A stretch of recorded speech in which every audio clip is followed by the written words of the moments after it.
हमारे इस चैनल मैथिली गंगा को लाल बटन दबाकर सब्सक्राइब करें व घंटी के निशान का बटन दबाएं ताकि सभी नए वीडियो आप तक तुरंत पहुंचे बिल्कुल मुफ्त।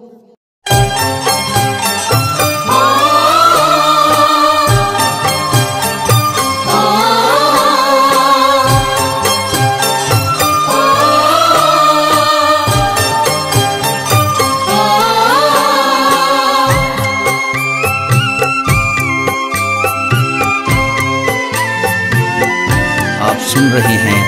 गंगा कैसेट की प्रस्तुति। आबि गेलै छठ के दिन डोमिन कोनिया बना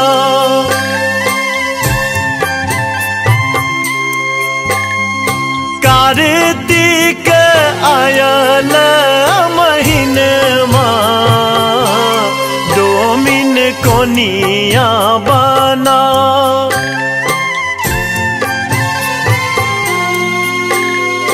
आबि गेलै छठ के दिन डोमिन कोनिया बना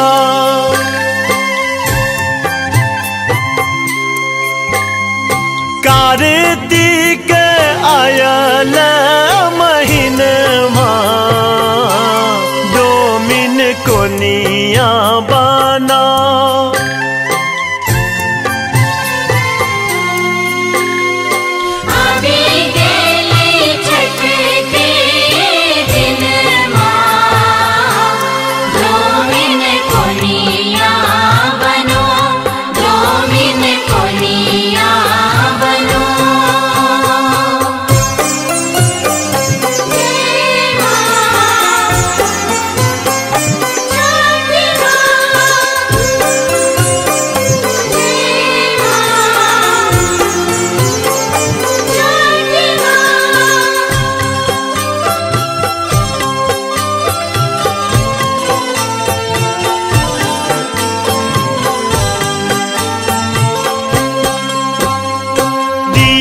बाती देश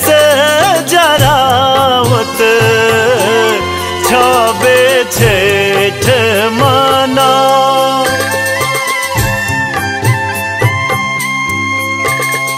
खरना के करता रजिया डोमिन सूपो बना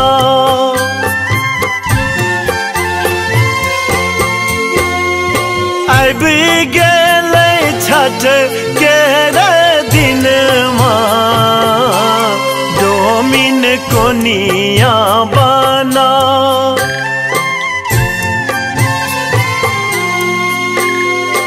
कार्तिक आयल महीनमा डोमिन कोनिया बना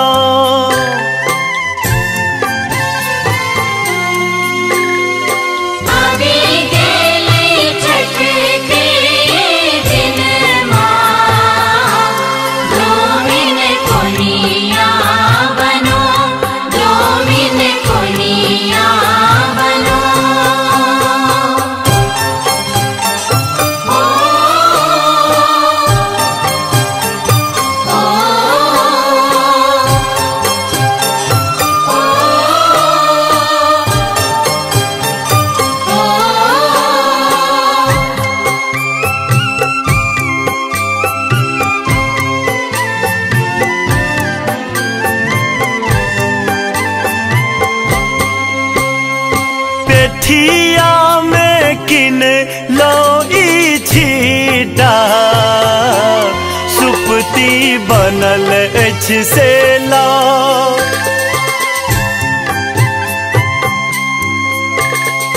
बड़का ई पावन छठी माई के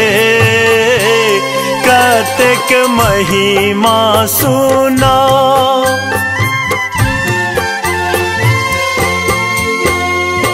आबि गेलै छठ के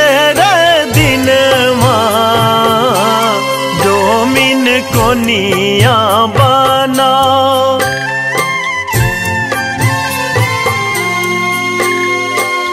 कार्तिक आयल महीनमा डोमिन कोनिया बना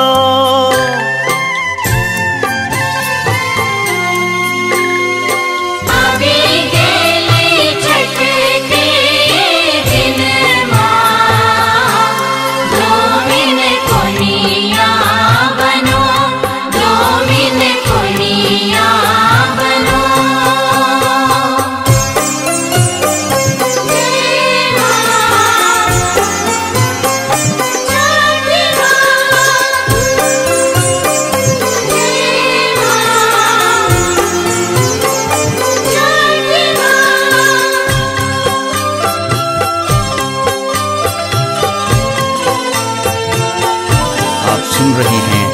गंगा कैसेट की प्रस्तुति। घर घर पावन ई डोमिन सबके जल्दी पाठा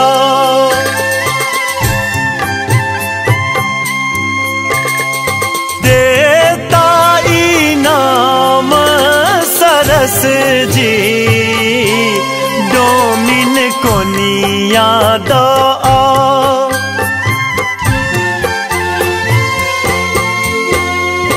अब गेले छठ के दिन डोमिन कोनिया बना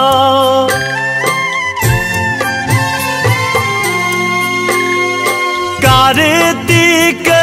आयल महीनमा डोमिन कोनिया बना